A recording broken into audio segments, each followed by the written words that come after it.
मिरसांगो आणि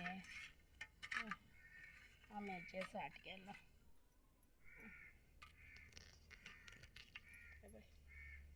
बरे ना आंब्याचे साठ.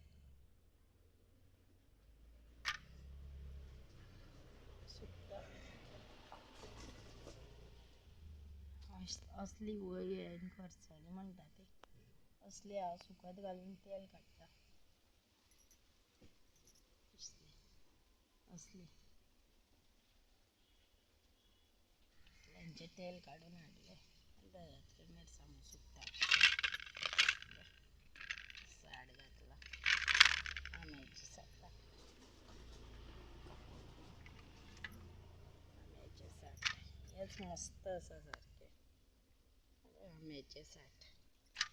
साठ काढले, रोस काढलो, शिजयलो, तेतून साखर घातले, आयदनां बरी चकचकीत केली, ताका तूप लायले आयदनाक, चरचरीत गरम गरम सामके घालून सोडले. ते गरमीच्या हितून ते चरचरीत जावन येयले 2 दिसांनूच.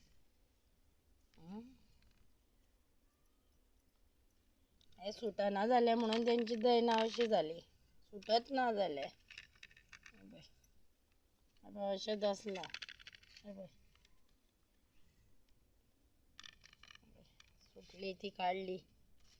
कितें सुटली ती काढली म्हणटा. आंब्याचे साठ ते मस्त ताट येयले न्ही. प्लेट धाकटी प्लेट.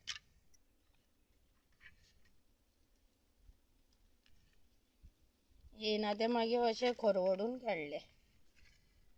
येता ते काडले.